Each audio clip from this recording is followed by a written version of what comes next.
Olá pessoal, vamos lá, mais uma revisão nessa semana sensacional. Agora é voadora nos peitos, paralelepípedo na cara, é ir pra cima com tudo e vão ser 2 semanas intensivas com revisão manhã, tarde e noite. Não sabia ainda? Eu sei, eu tinha dito que era só noite. Na verdade, primeiro eu falei que iam ser só 5 dias de revisão. Depois só 5 não vai dar e eu aumentei pra 10.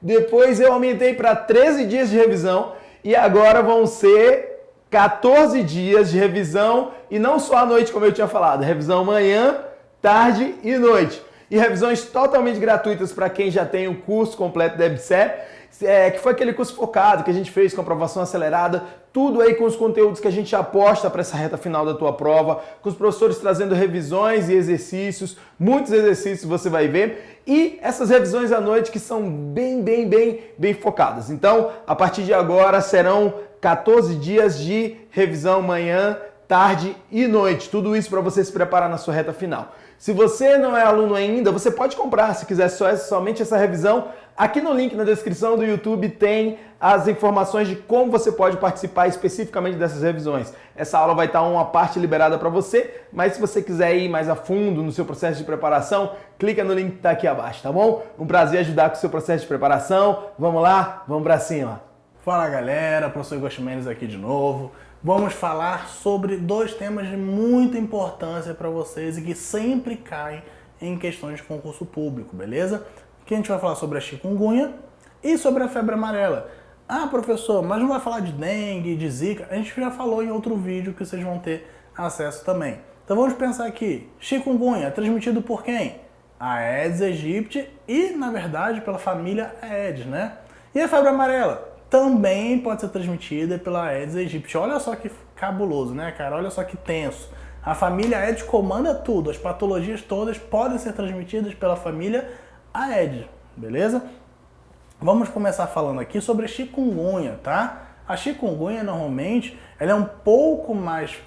ela é bem mais abrupta do que o Zika, tá? E pode ser tão abrupta quanto a dengue. Tá? Só que sinais e sintomas são um pouco diferentes. O vírus é diferente.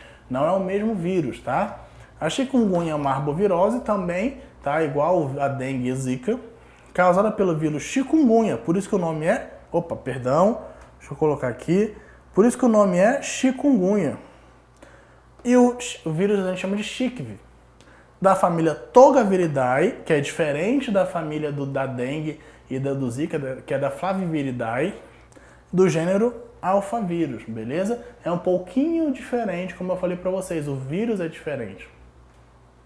O fator de transmissão é o mesmo da dengue, tá? Ou seja, a mosquitinha vai lá, pica uma pessoa que tem a chikungunya, que tem esse vírus contaminado e pica depois, posteriormente, obviamente, outra pessoa que é um humano suscetível, que não tenha a patologia, tá? Nós temos algumas formas de transmissão vertical, tá? Que não é tão associada, mas pode ser sim transmitida de mãe para filho, de mãe para feto, tá? Ou por via transfusional. Ah, professor, mas é raro? Sim, é raro, porque nós temos um controle muito criterioso dessa transmissão sanguínea, dessa transfusão sanguínea. Mas pode acontecer, já foram registrados em literatura, a gente tem que falar que sim, pode acontecer. E nós temos aqui o espectro clínico dividido em algumas partes. O período de viremia é de normalmente 10 dias, tá? A gente vai verificar que o humano ele vai transmitir por até 10 dias e geralmente vai se iniciar 2 dias antes da apresentação dos sintomas, tá? E vai até o 10º dia após o início da patologia. Então vamos imaginar que ele tem o período de incubação dele, que a gente vai falar já, intrínseco e extrínseco. E esse período de incubação, ele termina hoje. Só que eu já comecei o meu período de viremia, aliás, começou 2 dias atrás, antes da minha incubação terminar. Então, a viremia, 2 dias antes de começar os sinais e sintomas, até 10 dias após o início dos sinais e sintomas. E aí nós temos a incubação intrínseca, que é aquela em que eu vou ter a incubação e que eu vou passar a transmissão pro vetor, a incubação em mim, tá? Ocorrendo a incubação no ser humano, que normalmente é de 3 a 7 dias, podendo variar ainda de 1 a 12 dias. Então olha só que legal, Vamos imaginar aqui que seja, vamos utilizar um prazo de 3 dias, de 7 dias. Então, a partir do 5º dia, eu já começo a apresentar viremia, já começo a apresentar possibilidade de transmissão. E aí o mosquitinho vem e me pica, e eu já posso começar a transmitir. Incubação extrínseca, ou seja, e depois de me picar ainda, esse micro-organismo, esse vírus, vai ficar em incubação dentro do vetor. E dele só vai começar a ser transmitido depois de 10 dias. Então olha só que interessante. No ser humano, em mim, vou me usar como exemplo, beleza? Em mim, ele vai ficar em processo de incubação. Normalmente ele pode variar de 1 a 12 dias, é uma média de 3 a 7. Tá? Vamos supor que ele vai ficar em incubação em mim até 7 dias. Aí o mosquitinho me pica e vai picar outra pessoa. Ele vai transmitir imediatamente? Não. O vírus vai ficar em incubação dentro do vetor por até 10 dias. E depois ele transmite por 6 ou 8 semanas, que é o período de vida do mosquito ainda. Então ele, dentro de 6 ou 8 semanas ele pode picar muita gente, transmitir para muita gente. Mas de forma de incubação extrínseca, ele vai ficar por uns 10 dias ainda dentro do vetor sem transmitir para ninguém. E a chikungunya ela se divide em 3 partes, tá? Aguda, subaguda e crônica. E aí o que vai diferenciar é o tempo dos sinais e sintomas, obviamente, tá? Aguda começou agora. Subaguda já demorou um pouquinho mais, já tem os sinais e sintomas há um determinado tempo.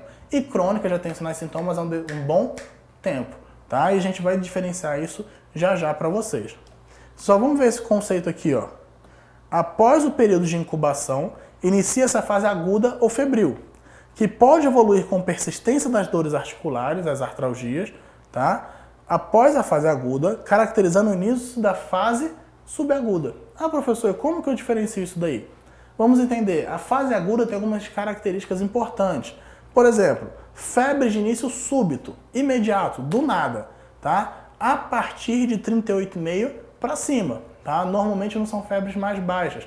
É de 38,5 para cima e são febres contínuas. Não é uma febre intermitente, é uma febre persistente, tá? Surgimento de intensa poliartralgia. Na dengue a gente tem realmente artralgia, mas não é tão dolorosa. Na chikungunya é uma dor insuportável, é uma dor muito... Claro que vai depender do limiar de dor individual, mas normalmente são dores muito fortes, que a pessoa não consegue levantar, não consegue sentar, não consegue andar sem que tenha uma dor fortíssima. O rush cutâneo ou exantema, tá? Vai estar presente em de 50 a 80% dos casos, tá? Normalmente ele aparece. Cefaleia, que para quem não sabe é dor de cabeça, beleza? E mialgia, que são dores musculares. Nessa fase aguda, esses são sinais clássicos. E se você observar, são os mesmos sinais e sintomas da dengue, tá? Só que, porém, contudo, entretanto, a intensidade pode variar. Os sinais são os mesmos. A intensidade pode variar de um para outro. Fase subaguda.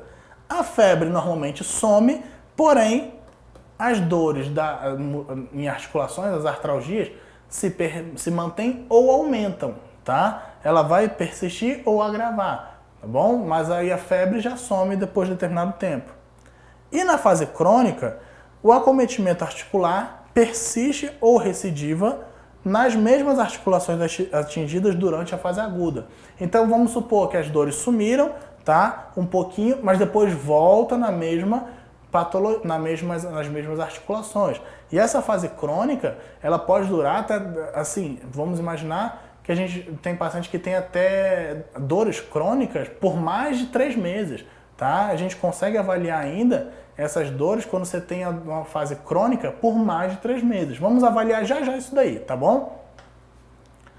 Olha aqui, ó, a fase aguda. Febre de início súbito, como eu falei, maior que 38,5. Artralgia intensa, exantema maculopapular e outros sintomas que eu também já citei anteriormente, como cefaleia, mialgia, poliartralgia, tá? Subaguda, após os primeiros 10 dias. Então, a fase aguda vai durar 10 dias. Lembra que eu falei para vocês? A fase aguda dura 10 dias e normalmente ou ela melhora ou ela vai para subaguda. Pode desenvolver distúrbios vasculares periféricos, tá? Alguns distúrbiozinhos bem em periferia. E aí pode apresentar persistência, como eu falei, ou agravamento da artralgia, que aí pode levar a uma fraqueza muscular, cansaço geral, sintomas depressivos por causa da dor. Imagina você sentindo dores absurdas de sua articulação durante 10, 15 dias. É uma coisa que realmente pode mexer com a saúde mental dos pacientes. A gente vai apresentar sintomas depressivos em decorrência disso. E nesse caso aqui, na chikungunya, a gente pode utilizar até opiáceos como forma de tratamento sintomático também. Não tem um tratamento para patologia, é um tratamento sintomático. A gente pode usar tramadol, em alguns casos até morfina, para diminuir a dor, porque a dor é muito intensa. Óbvio que isso tudo dentro do acompanhamento assistencial. Eu não vou chegar em casa e usar morfina em casa, obviamente, mas a gente vai ter que internar o paciente, ter todo esse acompanhamento ambulatorial para ter um melhor tratamento sintomático da patologia. E a fase crônica? Persistência dos sintomas por mais de 3 meses.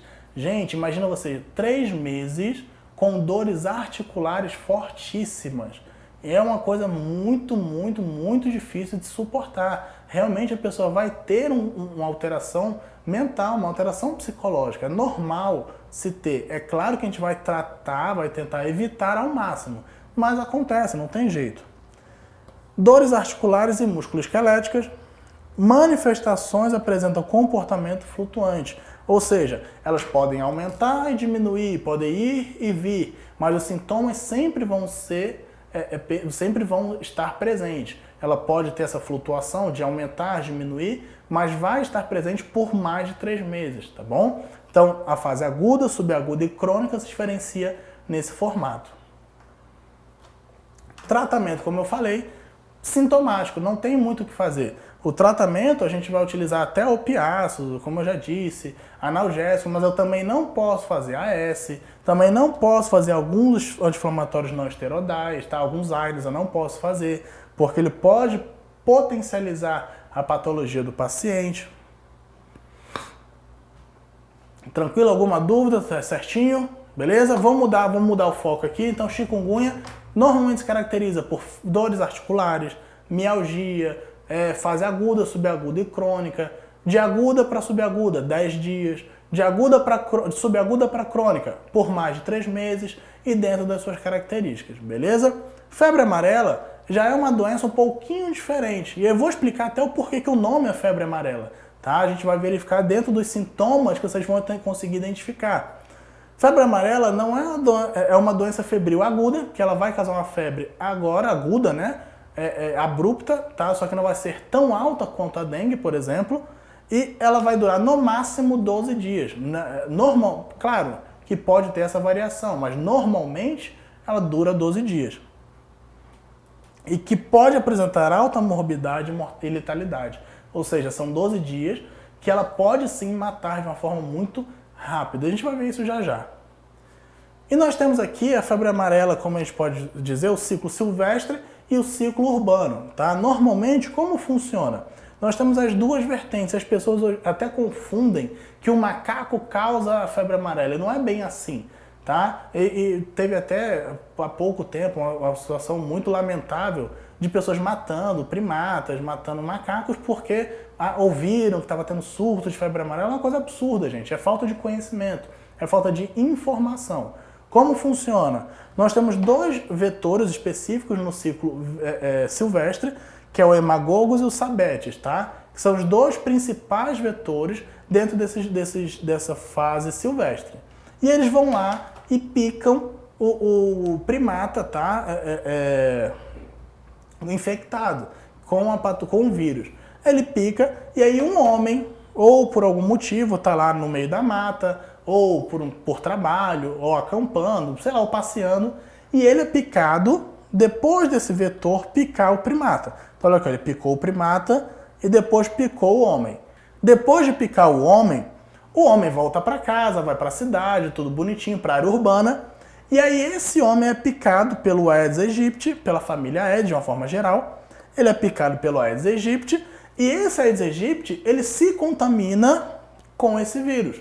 E aí ele vai contaminar toda uma cidade ou o ser humano suscetível. Então não é diretamente o macaco que causa a febre amarela, tá? É de forma indireta, ele vem através dos primatas, mas não é através do contato com o macaco, tá bom? E professor, mas aí como que eu sei que eu tenho que tomar cuidado? Quando a gente conseguir observar diversos primatas com a patologia ou a morte de diversos primatas nessa região, a gente tem que tomar um pouquinho mais de cuidado e verificar que pode acontecer sim uma epidemia, acontecer um surto, alguma coisa mais relacionada. O quadro clínico, o período de incubação normalmente é de 3 a 6 dias e pode vir a apresentar o período de incubação de até 10 a 15 dias. Tá? Depende muito da patologia, depende muito da pessoa, porém o prazo normal médio de 3 a 6 dias. A fase de infecção, a fase de viremia, né? De 3 a 5 dias após o início dos sintomas, tá? Que eu vou explicar já já quais são os sintomas aqui ao lado, que podem ser febre, calafrios, cefaleia, mialgia, náuseas e vômitos. Essa febre, como eu já disse, é uma febre aguda, febre abrupta, tá? Não é tão alta quanto a dengue inicialmente, mas depois ela pode agravar. E período de remissão de poucas horas, tá? Depois de um dia, tá? Que pode acontecer de até um dia. Mas olha só o grande problema aqui. O que ela pode causar no sistema renal? Insuficiência renal, insuficiência hepática, sangramento nasal, gengivas, ouvidos, bradicardia, náuseas e vômitos, diarreia. E quando apresenta insuficiência hepática, a gente começa a ficar mais ictérico. Lembra? O que é icterícia? Quando a gente chama de, vulgarmente aí, né, popularmente, o amarelão. Por isso que o nome é chamado de febre amarela, porque antigamente a pessoa apresentava essa febre e ficava realmente amarela, ictérica. E aí a população, de uma forma geral, começou a chamar de febre amarela, em decorrência desse sinal e sintoma, viu? E o quadro clínico, a gente tem a fase leve, grave e a maligna. Porque mata. A maligna mata, olha o nome, fase maligna. A forma leve, a pessoa apresenta febre, cefaleia, mialgia, náuseas, icterícia, que ela pode apresentar ou de uma forma mais leve. Ela pode não apresentar ou apresentar de uma forma mais leve. E normalmente essa fase leve ou moderada, ela atinge de 20 a 30% de todos os casos. Ela para aí, beleza? Ela pode evoluir para a forma grave, que vai ter uma icterícia mais intensa, manifestações hemorrágicas, oligúria, porque começa a afetar o sistema renal, tá? E diminuição do nível de consciência, porque pode começar a afetar o sistema neurológico. E ela começa a realmente ficar mais grave e atinge de 15 a 60% dos casos. Ou seja, tem uma margem de ocorrência muito maior do que a leve e moderada. Então, normalmente, na febre amarela, as pessoas têm a média dentro da forma grave, tá? Só tive a forma leve ou moderada. Legal, muito bom. Eu tive a forma grave. Muito bom que você está vivo ouvindo até agora. Tive a maligna.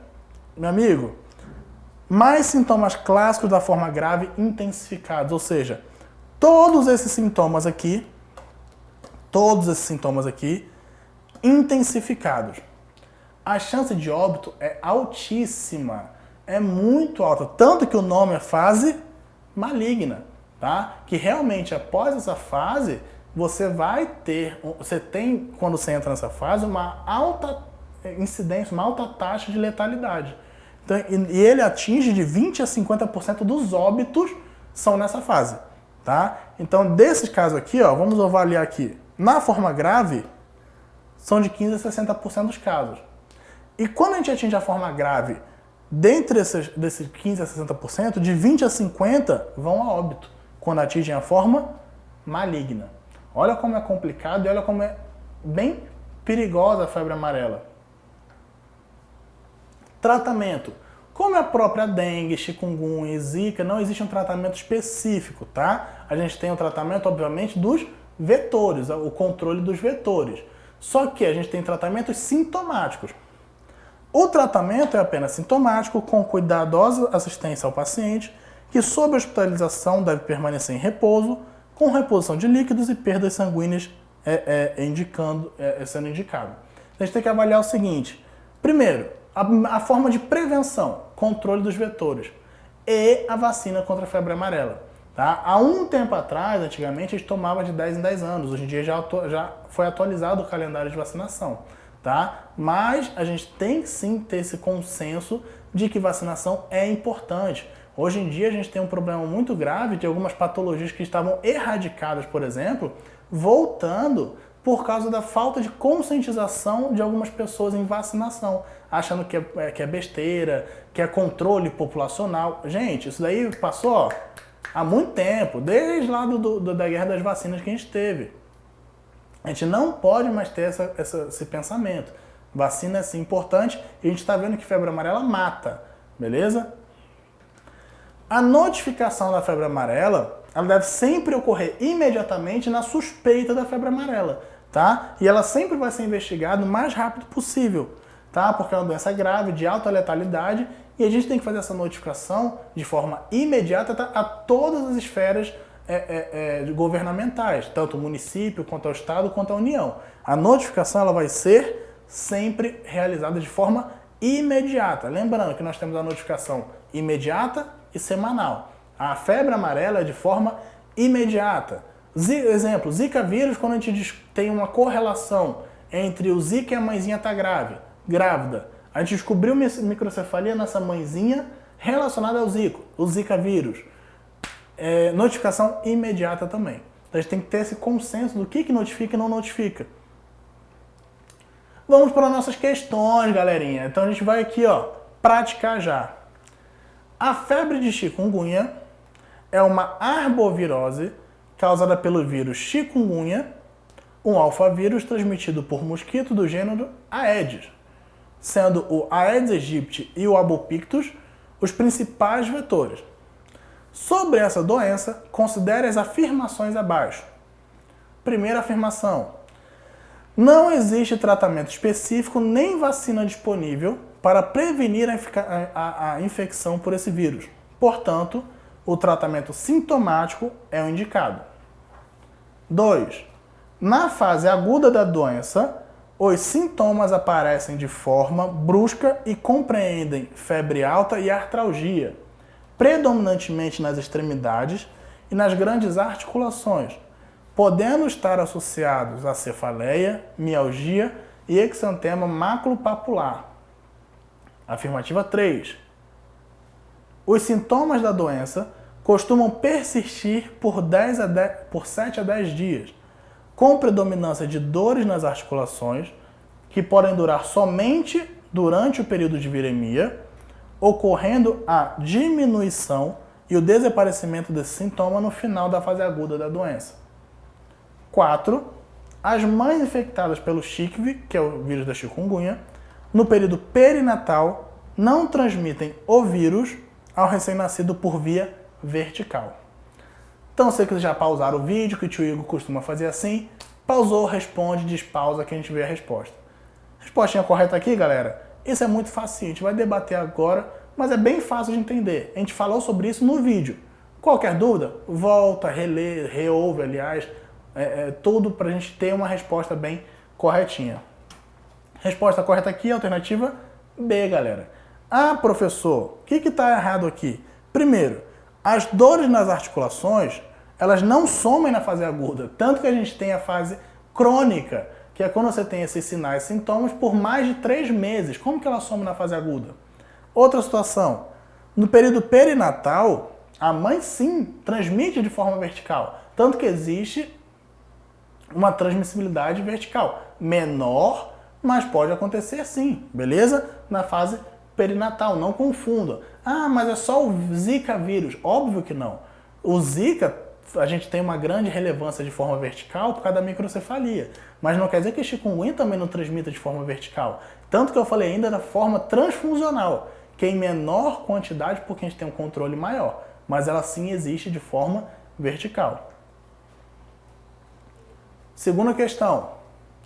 Assinale a alternativa que contém exemplos de arboviroses. Lembrando, a arbovirose é a patologia transmitida por vetor, por artrópodes normalmente, tá? A. Dengue, leishmaniose, tegumentária e leptospirose. B. Leptospirose, chikungunya e febre do Nilo. C. Leishmaniose visceral, raiva e malária. D. Zika, Chagas e Calazar. E. Chikungunya, Zika e febre amarela. Essa aqui, gente, ó, mamãozinho com açúcar, supimpa para você responder e ganhar mais um pontinho na prova. Então vamos lá, a resposta correta aqui, alternativa E, galera. Chikungunya, Zika e febre amarela. Ah, professor, uma febre amarela. Sim, é igual a mesma transmissão do Zika, chikungunya, dengue. É tudo pelo Aedes, ok? A Aedes aegypti, normalmente, o mais falado, né? É o que mais transmite essas patologias, tá? São arboviroses. Terceira questão. O vírus chikungunya é originário da África e também tem essa circundância pela Ásia, tá? Onde foi identificado originalmente na Tanzânia em casos humanos febris e em mosquitos Aedes aegypti. Sobre a febre de chikungunya, assinale a alternativa correta. Alternativa A. Os principais hospedeiros dos vírus são humanos e primatas não humanos, além de outros vertebrados, como roedores, pássaros e pequenos mamíferos. B. O período de incubação extrínseco, que ocorre no ser humano, é em média de 10 a 14 dias, podendo variar de 5 a 28 dias.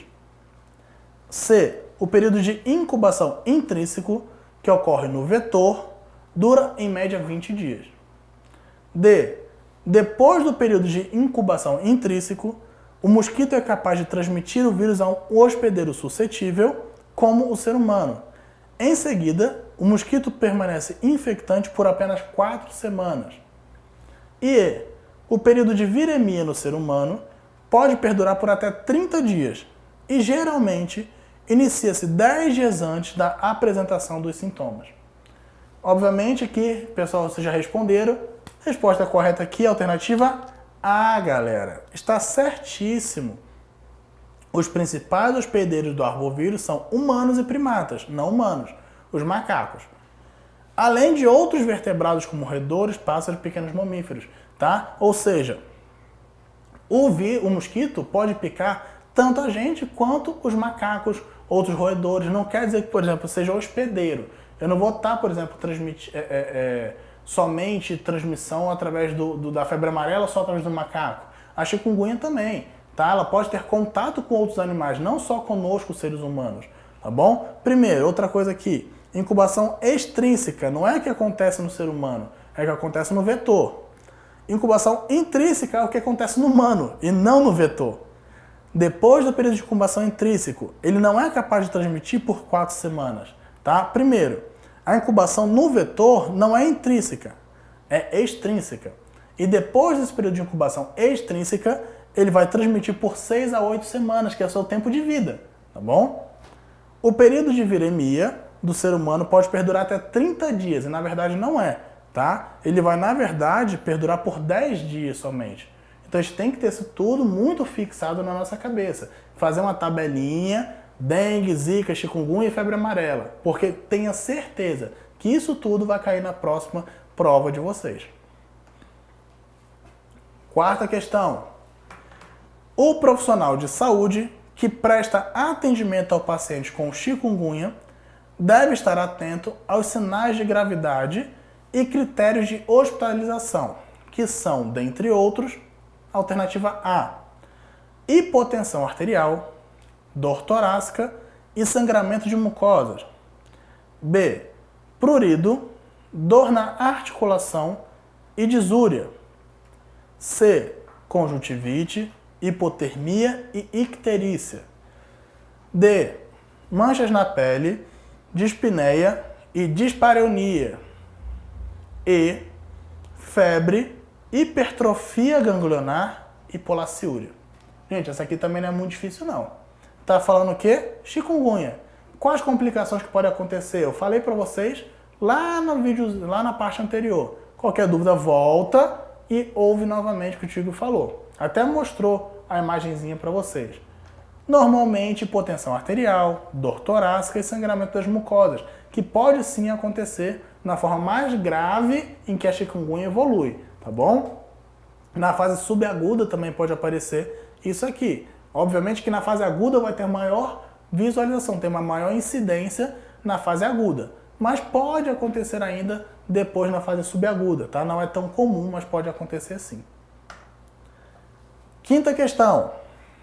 A vacinação é a principal medida de controle da febre amarela e, durante a ocorrência de um surto da doença, recomenda-se o procedimento para pessoas não vacinadas que residem na área de risco ou vão se deslocar para lá. A imunidade ocorre cerca de 10 dias após a primeira dose da vacina. Portanto, até que essa imunidade se desenvolva, deve-se recomendar outras medidas para a proteção dos indivíduos. A respeito, analise as recomendações abaixo. Vamos verificar quais estão certas. Primeira recomendação: usar repelente de insetos, industrializados ou não, em toda a área da pele exposta, por debaixo e por cima das roupas, respeitando-se os intervalos orientados pelo fabricante e observando-se a contraindicação do uso dos repelentes registrados pela Anvisa para uso em gestantes e nutrizes, que são quem está nutrindo as lactantes, né? 2. Utilizar repelentes naturais, uma vez que eles têm a mesma eficácia comprovada que os industrializados e são recomendados especialmente para gestantes e nutrizes. 3.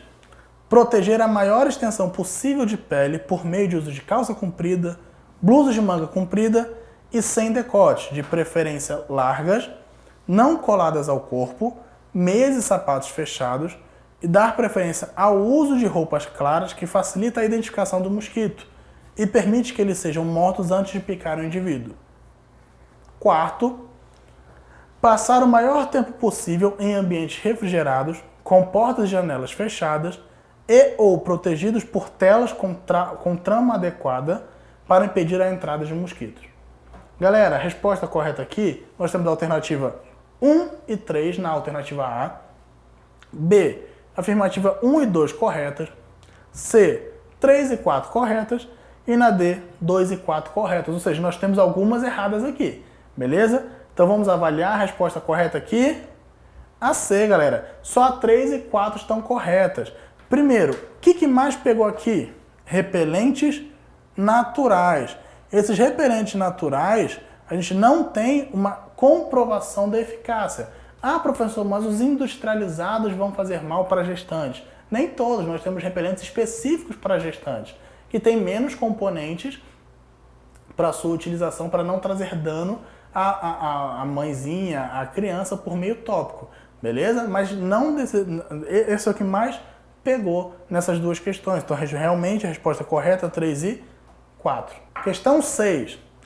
Na vigilância da febre amarela, os macacos mortos são classificados como sentinelas da doença porque a morte desses animais, alternativa A, serve como alerta, uma vez que a presença de muitos macacos mortos indica a possibilidade de aparecimento de casos de febre amarela em humanos, que após o contato com os animais silvestres, transmitiram o vírus, passando o animal a fazer parte do ciclo urbano.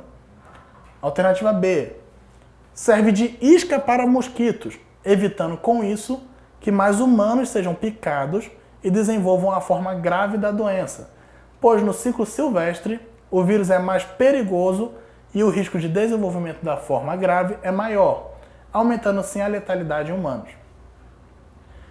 C. Serve como evento de alerta do risco de transmissão silvestre da febre amarela, pois a investigação dessas mortes pode subsidiar planos de ações em áreas afetadas como transmissão ativa ou ampliadas, para efeito de intensificação da vigilância e adoção oportuna e adequada das medidas de prevenção e controle. D.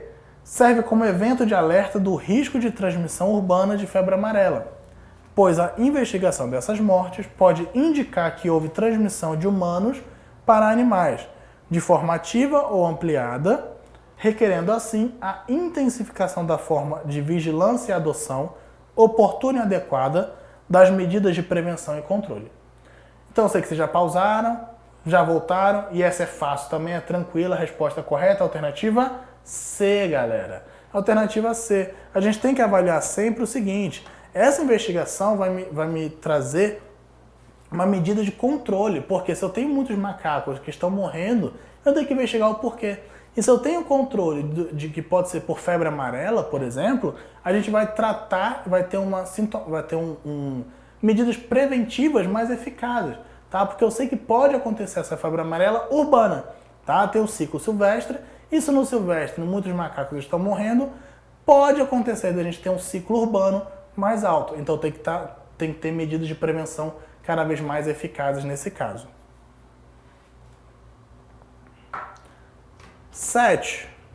O ciclo silvestre da febre amarela foi reconhecido na década de 1930. Além de complexo, persiste imperfeitamente compreendido e varia de acordo com a região onde ocorre. Nas Américas não se encontram os transmissores africanos. No entanto, outros mosquitos mostram-se responsáveis pela transmissão da forma silvestre da arbovirose, sendo mais incidente o alternativa A, Aedes aegypti, B, Aedes scapularis, C, Psorofora albipes, D, Hemagogos jantinomes e Aedes simpsoni. Galera, essa aqui é fácil, mas está querendo te confundir. Vamos reler o enunciado aqui, a parte mais, o finalzinho. Sendo o mais incidente o... Resposta correta, Hemagogos jantinomes. Pessoal, entendam que ele está falando do ciclo urbano ou silvestre? Se a gente estivesse no ciclo urbano, eu poderia responder Aedes aegypti, porque é o mais incidente. Agora, lá em cima, as primeiras frases, o ciclo silvestre da febre amarela e não o ciclo urbano. Se ele falasse o ciclo urbano, eu poderia falar ainda da Aedes scapularis, da Aedes simpsoni, são da família Aedes, tá? De uma forma geral. Que, na verdade, desses daqui, o mais incidente é o Aedes aegypti. Mas como a gente fala do ciclo silvestre, a gente tem o Hemagogos, que eu citei para vocês quando eu expliquei o ciclo urbano e o ciclo silvestre, eu falei do Hemagogos para vocês. Beleza? Então a resposta correta, letra D, no ciclo silvestre. Ele é um dos mais incidentes que se tem. Beleza? Então, obrigado, galera. Espero que vocês tenham gostado. Qualquer coisa, contem com a gente. Fique com Deus, um abraço, até a próxima. Foi um prazer entregar essa aula para você que ainda não é aluno aí do curso específico da EBSER, mas agora essa aula continua lá dentro da área do aluno exclusivo para quem é aluno do curso da EBSER, para quem comprou aquele outro pacote, tá? Se eu fosse você, essa reta final eu focaria nessas revisões, nesses exercícios, porque é isso que vai te ajudar a lembrar o que você estudou e a refinar aquilo que você está se preparando. Então vai ser muito legal você revisar, resolver os exercícios, ver cada detalhe, aparar as arestas com os melhores professores de enfermagem do Brasil, tá bom? Então se você tem interesse nessa revisão, aqui abaixo com um desconto muito especial para você, você tem acesso a essas videoaulas, bem que clica no link que está aqui na descrição do vídeo, que vai te ajudar demais no teu processo de preparação. Vai te ajudar. Já pensou? Se você dessas revisões consegue tirar aí questões que seriam perdidas para você? Já pensou se dessas revisões você consegue lembrar de informações que você perderia na hora da prova? É por isso que a gente faz essas 2 semanas de reta final para você e você vai ter acesso a todas elas. Só clicar aqui no link da descrição, você vai ter acesso às aulas completas, tá bom? Forte abraço para você, vamos para cima! ENF Concursos, sua melhor preparação em concursos de enfermagem.